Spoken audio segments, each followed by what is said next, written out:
Welcome back, friends. I am again Tamanna, and I'm welcoming you in this session in which we were covering motion chapter of class 9th NCERT. So let's get started.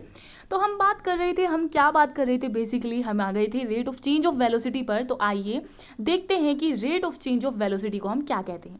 थोड़ा सा मैं आपको recall करा देती हूँ. ऐसा ही term हमने सबसे पहली बार सुना था कब, जब हमने रेट ऑफ मोशन के बारे में पढ़ा था कि मोशन का जो दर है, मोशन का जो रेट है, उसको हम मीजर करते हैं स्पीड में. ठीक है, उसके लिए हमने रेट ऑफ मोशन को एक नया टर्म दिया था, दैट वॉज स्पीड. और अब यहाँ पर है rate of change of velocity.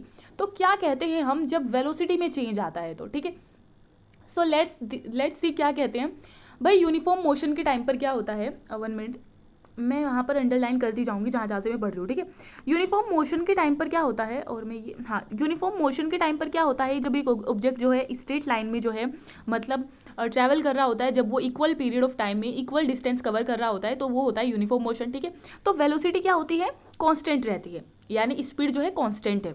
Okay, उसको हम कह सकते हैं यूनिफॉर्म स्पीड और यूनिफॉर्म वेलोसिटी भी कह सकते हैं. ठीक है, तो इस केस में क्या होगा, change in velocity of the object for any time interval is zero. भाई देखो, जब स्पीड में कोई भी मतलब बदलाव नहीं आ रहा है, इक्वल डिस्टेंस ट्रैवल कर रहे हो तुम इक्वल टाइम पीरियड में, तो इसका मतलब तुम्हारी जो स्पीड है वो यूनिफॉर्म है, और इसलिए तुम्हारी वेलोसिटी जीरो होगी. क्योंकि स्पीड में तो भाई कोई चेंज आ ही नहीं रहा है. ठीक है, तो लेकिन नॉन यूनिफॉर्म मोशन जब होता है, नॉन यूनिफॉर्म मोशन में बार बार आप जो है स्पीड चेंज करते हो, तो वेलोसिटी स्पीड जैसी होती है, वेरीज विद टाइम. तो टाइम के साथ साथ वेलोसिटी भी चेंज होती है. ठीक है, यानी इसके डिफरेंट स्टैंड पर डिफरेंट टाइम पर इसकी वैल्यू डिफरेंट होती है, और डिफरेंट पॉइंट पर इसकी value and a different point of the path, और पाथ के डिफरेंट पॉइंट पर इसकी जो मतलब वो होती है, वैल्यू होती है, वो अलग अलग होती है किसकी, वेलोसिटी की.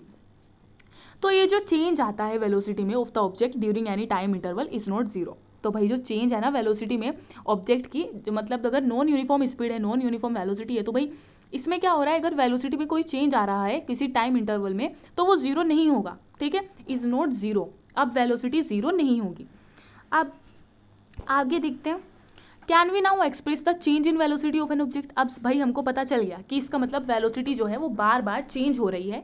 अब हम इसको कैसे एक्सप्रेस करें, ये जो चेंज हो रही है ना वेलोसिटी बार बार, अब हम इसको एक्सप्रेस कैसे करें. सो लेट्स सी कैसे एक्सप्रेस करना है. उसके लिए हमको टर्न करना पड़ेगा सेकंड पेज. 1 मिनट, तो चलिए सेकंड पेज पर आइए. इस क्वेश्चन का आंसर करने के लिए, यानी ये जो क्वेश्चन है कि ऐसे हम rate of change of velocity को कैसे मेजर कर सकते हैं, तो इस क्वेश्चन का आंसर करने के लिए we have to introduce another physical quantity. हमको क्या करना पड़ेगा, एक दूसरी फिजिकल क्वांटिटी को इंट्रोड्यूस करना पड़ेगा, एंड दैट इज एक्सेलरेशन.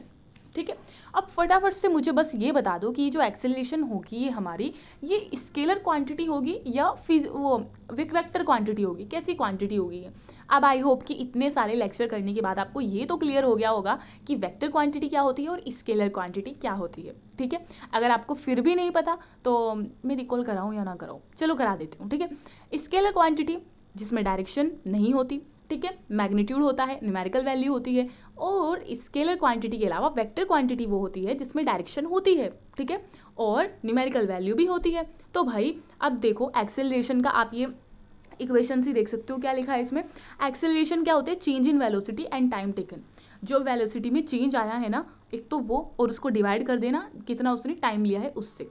ठीक है, change in velocity time taken. तो देखो भाई वेलोसिटी है, अब देखो हम इसको बिल्कुल पॉइंट तक जाएंगे.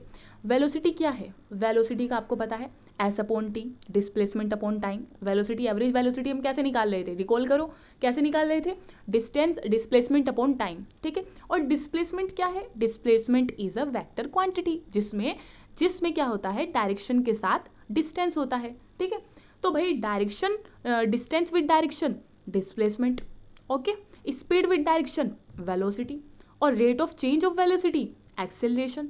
सो आई होप इतना क्लियर होगा, ये सारे के सारे टर्म्स अब तक आपको क्लियर हो गए होंगे. और अगर क्लियर नहीं हुए हैं तो भाई मैं पहले पढ़ा चुकी हूँ, पहली वीडियोस के पार्ट देखकर आइए और फिर खुद से एनसीईआरटी पढ़ने की कोशिश कीजिए, उससे आपकी बहुत हेल्प होगी. ठीक है, वेल लेट्स सी आगे.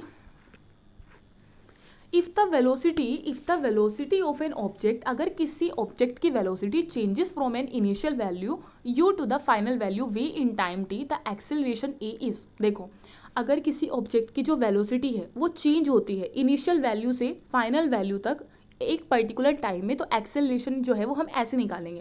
पहले मैं आपको बता दूँ, इनिशियल वेलोसिटी, इनिशियल वैल्यू को हम हमेशा u से डिनोट करते हैं और फाइनल वैल्यू को हम हमेशा v से डिनोट करते हैं। आई होप ये आपका क्लियर होगा, ठीक है।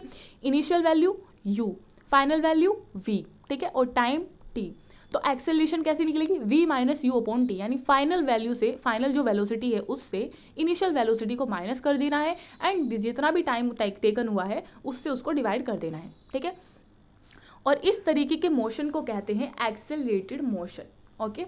जब rate of change of velocity हम देख रहे होते हैं कि वेलोसिटी में चेंज आ रहा है बार बार, तो उसको कहते हैं कि भाई वो एक्सेलरेट हो रहा है, वो जो ऑब्जेक्ट है वो एक्सेलरेशन कर रहा है, ठीक है। एक्सेलरेशन कब पॉजिटिव ली जाती है, कब नेगेटिव ली जाती है, ये भी एक पॉइंट है। तो चलिए देखते हैं कि एक्सेलरेशन को कब हम पॉजिटिवली लेते हैं। अगर वो डायरेक्शन ऑफ द वेलोसिटी में होती है तो उसको हम लेते हैं पॉजिटिव, ठीक है। वेलोसिटी की डायरेक्शन ये है, स्पीड की डायरेक्शन ये है, ठीक है। तो भाई इस साइड तुम जा रहे हो तो वो है पॉजिटिव, और अगर तुम वापस आ रहे हो, बैक आ रहे हो, तब हम उसको कहते हैं ऑपोजिट, ठीक है। और नेगेटिव तब होती है, सॉरी जब वो ऑपोजिट होती है तब नेगेटिव होती है, और जब इस साइड होती है मतलब कि मतलब ऐसी वेलोसिटी की डायरेक्शन में होती है तब वो पॉजिटिव होती है, और अगर उसके ऑपोजिट होती है, वेलोसिटी की डायरेक्शन में नहीं होती, तो वो नेगेटिव होती है, ठीक है। और एक्सेलरेशन का जो मतलब यूनिट है, ऐसा यूनिट है उसको मेजर करने की, दैट इज मीटर पर सेकेंड स्क्वायर, ओके। कैसे आया मीटर पर सेकेंड स्क्वायर, लेट्स सी। देखो जब कोई ऐसा यूनिट आती है ना तो वो बहुत चीज़ों को कंबाइन करके आती है। आई थिंक जो उसका फॉर्मूला होता है ना उसमें जितनी भी यूनिट्स होती हैं उनको, चलिए समझा देती हूँ कि मैं क्या कहना चाह रही हूँ एक्चुअल में। v माइनस यू, इससे क्या समझ में आ रहा है, v माइनस यू क्या है, इनिशियल वेलोसिटी और फाइनल वेलोसिटी, ठीक है। तो वेलोसिटी को हम किस चीज़ में क्या करते हैं मेजर, वो है मीटर पर सेकेंड। ऑफ कोर्स मैम ये आप कैसी बात कर रही हो, वेलोसिटी तो उसी में करते हैं जैसे स्पीड को करते हैं ना, वैसे ही वेलोसिटी को करते हैं, ठीक है। मीटर पर सेकेंड, मीटर पर सेकेंड है और ऊपर 1 लिखा होता है, ठीक है। और टाइम है, अब देखो टाइम की यूनिट क्या होती है, सेकंड, ठीक है। और इसकी क्या है, मीटर पर सेकंड। तो यानी मीटर पर सेकंड और 2 सेकंड, एक तो ऊपर वाली सेकंड हो गई जो मीटर पर सेकंड के साथ ही, और एक नीचे वाली सेकंड हो गई, तो मीटर पर सेकंड स्क्वायर, यानी सेकंड 2 बार हो गई। सो आई होप आपको क्लियर हो गया होगा कि कैसे हमारी ये जो ऐसा यूनिट आई है एक्सेलरेशन की, वो मीटर पर सेकंड आई है, ठीक है। अब हम आगे देखते हैं। If an object travels in a straight line and its velocity increases or decreases by equal amounts in equal interval of time, then the acceleration of the object is said to be uniform. अब ये क्या कहना चाह रही है ये line, अब इसको हम पार्ट्स में डिवाइड करते हैं और इसको आराम आराम से देखते हैं क्या है ये। अगर एक ऑब्जेक्ट जो है वो ट्रैवल करता है स्ट्रेट लाइन में, लेट्स ये कार है, ये स्ट्रेट लाइन में ट्रैवल कर रही है, सॉरी मैं स्ट्रेट लाइन नहीं बना पाई, चलिए ठीक है, ये स्ट्रेट लाइन में ट्रैवल कर रही है, ठीक है। और इसकी वेलोसिटी इंक्रीज या डिक्रीज होती जा रही है, equal amount in equal interval of time, ठीक है। या तो इसकी वेलोसिटी इंक्रीज हो रही है या डिक्रीज हो रही है, ठीक है। इंक्रीज या डिक्रीज, दो ही चीज़, दोनों नहीं, या तो इंक्रीज या डिक्रीज। और कैसे हो रही है, in equal interval of time में हो रही है, इक्वल अमाउंट में हो रही है और इक्वल इंटरवल ऑफ टाइम में हो रही है। देखो velocity 1 metre per second increase हुई 1 सेकंड में, अगली सेकंड क्या हुआ, 1 मीटर पर सेकंड और इंक्रीज हुई, फिर 1 मीटर पर सेकंड और इंक्रीज हुई। तो इक्वल पीरियड ऑफ टाइम में इक्वली जो है वो क्या हो रही है, इंक्रीज हो रही है या फिर डिक्रीज हुई, ठीक है। 1 सेकंड में क्या हुआ, डिक्रीज हुई 1 मीटर पर सेकंड, फिर दूसरी सेकंड में फिर 1 मीटर पर सेकंड डिक्रीज हुई। तो वेलोसिटी इंक्रीज या डिक्रीज हो रही है in equal amount in equal period of time.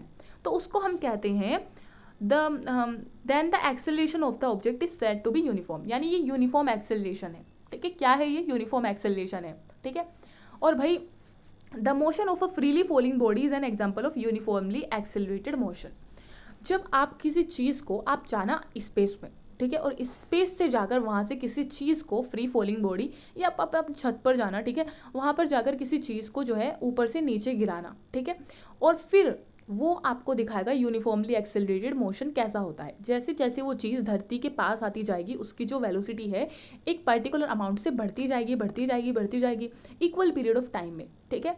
क्योंकि जैसे जैसे ग्रेविटी के बिल्कुल करीब आते हैं तो वैसे ही वो और ज़्यादा फोर्स लगाना स्टार्ट करती है और वेलोसिटी बढ़ती चली जाती है, और उसको हम कहते हैं कि ये यूनिफॉर्मली एक्सेलरेटेड मोशन है, ठीक है। आपने देखा होगा, किसको देखा होगा, टॉम क्रूज को देखा होगा बिना पैराशूट के ऊपर से कूदते हुए, ठीक है। स्टार्टिंग में जब वो कूदता है हेलीकॉप्टर या फिर किसी और चीज़ से, तो वो कैसा दिखता है, जैसे आराम आराम से मूव कर रहा है, लेकिन जैसे जैसे वो नीचे की तरफ आता है तो उसकी वेलोसिटी इंक्रीज हो जाती है, जैसे उसकी स्पीड जो है वो बहुत ज़्यादा होने लगती है, ठीक है। सो वो क्या हो रहा है, स्पीड या वेलोसिटी इंक्रीज हो रही है ना, कैसे इंक्रीज हो रही है, इक्वल अमाउंट में इंक्रीज हो रही है in equal period of time.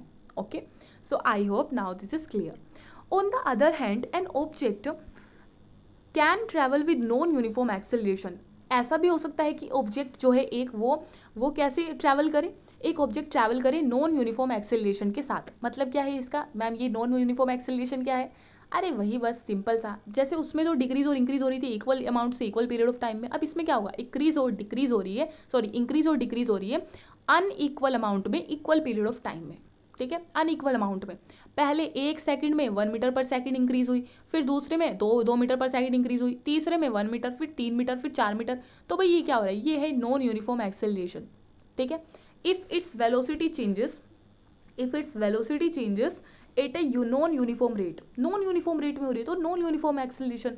देखो इसका एक एग्जांपल भी दिया है एनसीईआरटी में बहुत अच्छा. एक कार जो है ट्रैवल कर रही है अलोंग ए स्ट्रेट रोड, एक रोड पर जो है एक कार स्ट्रेटली मतलब जा रही है और वो अपनी इंक्रीज बढ़ा देती है, स्पीड को बढ़ा देती है बाय अनइक्वल अमाउंट्स. बढ़ा देगी वो अपनी स्पीड को अनइक्वल अमाउंट में. ठीक है, और to be moving with in equal interval of time, then the car is set to be moving with non uniform acceleration. ये इसको ऐसे देखो कि किसी क्राउडेड स्ट्रीट से तुम्हारी कार ट्रैवल कर रही है. ठीक है, वहाँ पर क्या है, वहाँ पर कभी जब बहुत सारे लोग आ जाते हैं तो तुम अपनी स्पीड धीमी कर लेते हो, फिर थोड़ा आगे जाकर फिर तेज़ कर लेते हो, यानी अनइक्वल अमाउंट में तुम अपनी स्पीड को चेंज कर रहे हो. ठीक है, तो भाई ये क्या है, ये है नॉन यूनिफॉर्म एक्सेलरेशन. ठीक है, नॉन यूनिफॉर्म एक्सेलरेशन का ये बहुत अच्छा एग्जाम्पल है. ठीक है, कार वाला, car in a crowded street. So I hope now this is clear. ये एक्टिविटी देखो, अपनी एवरीडे लाइफ में you come across a range of emotion in which acceleration is in the direction of motion. तुम अपनी everyday life में क्या करते हो, 1 मिनट, तुम अपनी एवरीडे लाइफ में तो आप ऐसी बहुत सारी मोशन को मतलब सामना करते हो. जैसे acceleration is in the direction of motion, जो एक्सेलरेशन हो रही है वो मोशन की डायरेक्शन में हो रही है. Acceleration is against the direction of motion, motion के अगेंस्ट है. एक्सेलरेशन इज यूनिफॉर्म, जहाँ पर एक्सेलरेशन यूनिफॉर्म होती है जैसे free falling body. Acceleration is non uniform, जैसे कार वाला example in A crowded street. ठीक है, तो इनका आपको एक एक एग्जाम्पल देना है. इस यहाँ का तो दोनों का एग्जाम्पल मैंने दे दिया है, ऊपर वालों का आपको खुद देना है. ठीक है, जहाँ पर एक्सेलरेशन हो रही है मोशन की डायरेक्शन में और जहाँ पर एक्सेलरेशन हो रही है मोशन के अगेंस्ट. ठीक है, अब ये यहाँ पर एग्जाम्पल आया 8.4, इसको देख लेते हैं. Starting from a stationary position. देखो स्टेशनरी मतलब स्थिर, मतलब कि पहले जो इसकी पोजीशन थी वो रेस्ट में थी. स्टेशनरी मतलब रेस्ट में थी. Rahul paddles is bicycle, Rahul ने अपनी बाईसाइकिल को पैडलिंग करना स्टार्ट किया और उसने 6 मीटर पर सेकंड की वेलोसिटी जो है प्राप्त कर ली. ठीक है, कितनी वेलोसिटी हो गई उसकी, 6 metre per second. 6 metre per second की हो गई उसकी वेलोसिटी. 1 मिनट. तो भाई फिर क्या हुआ देखो, then he applies brakes such that the velocity of the bicycle comes down to 4 meter per second. फिर क्या हुआ, उसने ब्रेक्स लगाए. ठीक है, ब्रेक्स लगाने के बाद क्या हुआ, उसकी जो वेलोसिटी थी वो कितनी हो गई, 4 मीटर पर सेकंड आ गई उसकी वेलोसिटी. ठीक है, और कितना उसमें 5 सेकंड में. तो अब इसकी जो एक्सेलरेशन है ना बाईसाइकिल की, बोथ केसेस में आपको पता करनी है. एक तो वो वाला केस जब वो स्टार्टिंग में बिल्कुल रेस्ट में था, देन उसके बाद उसने 6 मीटर पर सेकंड लेकर आया, और फिर अगले वाला केस कौन सा, जब वो 4 मीटर पर सेकंड लाया ब्रेक लगाकर. ठीक है, सो लेट्स सी, सॉरी. अब सॉल्यूशन देखो, फर्स्ट केस में क्या हुआ, इनिशियल वेलोसिटी हम उसकी 0 मानेंगे. ठीक है, u जो है 0 है क्योंकि वो स्टार्टिंग में रेस्ट पोजीशन में था और रेस्ट पोजीशन में वेलोसिटी कुछ नहीं थी तो 0 है. ठीक है, फाइनल वेलोसिटी उसकी कितनी है, 6 मीटर पर सेकंड है. ठीक है, और टाइम कितना है, 30 सेकंड है. स्टार्टिंग की 30 सेकंड में, हाँ स्टार्टिंग में जो टाइम दिया गया 30 सेकंड दिया गया. ठीक है, और भाई अब देखो एक्सेलरेशन हम कैसे निकालते हैं. एक्सेलरेशन का जो फॉर्मूला होता है वो है e is equal to v minus u upon t. जो हमने सेम फॉर्मूला यहाँ पर पढ़ा था वही यहाँ पर है. ठीक है, a is equal to v minus u upon t. v क्या है, फाइनल वेलोसिटी. u क्या है, इनिशियल वेलोसिटी. तो इनिशियल वेलोसिटी क्या है, 0 है. फाइनल वेलोसिटी क्या है, 6 मीटर पर सेकेंड है. सो लेट्स सी अब आगे ये क्या करते हैं. अब हमने ये जो गिवन वैल्यूज़ है ना u, v और t की, उसको रख लेते हैं. कैसे रख लिया, 6 मीटर फाइनल, 0 इनिशियल और 30 सेकंड टाइम था. इनको सोल्व किया तो आ गया 0.2 metre per second. Okay, I hope आपको ये रैशनल वैल्यूज़ का तो पता होगा ना, ऑपरेशन कैसे करते हैं उनके ऊपर, सब्ट्रैक्शन वगैरह, तो उसको सोल्व कर लेना, 0.2 मीटर पर सेकंड आ जाएगा. ठीक है, सेकंड केस में क्या होता है, लेट्स सी. सेकंड केस में इनिशियल वेलोसिटी जो है वो 6 मीटर पर सेकंड है. देखो अब यहाँ पर इन्होंने क्या किया, सेकंड केस है 6 मीटर पर सेकंड, ये वाली वेलोसिटी थी, और फाइनल वेलोसिटी क्या है 4 मीटर पर सेकंड। जब उसने ब्रेक अप्लाई किए तो 4 मीटर पर सेकंड मतलब 2 मीटर पर सेकंड उसने घटा दी अपनी, ठीक है, वेलोसिटी जो है वो डिक्रीज़ कर दी। और जब वेलोसिटी डिक्रीज़ होती है उस टर्म को क्या कहते हैं, लेट्स सी। तो चलो ये टर्म तो बाद में बताएंगे, लेकिन पहले ये देखते हैं कि उसकी अब यहाँ पर क्या निकल गई। टाइम है 5 सेकेंड जो दूसरे केस है, ठीक है। अब इसने अपने इनिशियल वेलोसिटी, ठीक है, सॉरी फाइनल वेलोसिटी से माइनस कर दिया 6 मीटर, 6 से 4 को कर दिया माइनस, ठीक है। और आ गया इसका आंसर, इसको सोल्व करके कितना है 0.4 मीटर पर सेकेंड। तो एक्सेलरेशन जो है ना बाईसाइकिल की फर्स्ट केस में तो 0.2 मीटर पर सेकेंड है, ठीक है। तो 0.2 मीटर पर सेकेंड है फर्स्ट केस में, और सेकंड केस में है 0.4 मीटर पर सेकेंड, और माइनस में है। नेगेटिव में क्यों है, क्योंकि उसने ब्रेक लगाई थी ना, तो वो डिक्रीज हुई, ठीक है, तो इसीलिए नेगेटिव में है। वेल ये वाली क्वेश्चन हम बाद में करेंगे, इसके आगे देखते हैं। इससे आगे है ग्राफिकल रिप्रेजेंटेशन ऑफ मोशन, यानी अगली स्लाइड में हम सीखेंगे कि ग्राफिकल रिप्रेजेंटेशन ऑफ मोशन का कैसे करते हैं, ठीक है। और ये बहुत ज़्यादा इंटरेस्टिंग है। आई होप कि आप मेरे साथ बने रहोगे अगले पार्ट में भी। Okay, bye bye.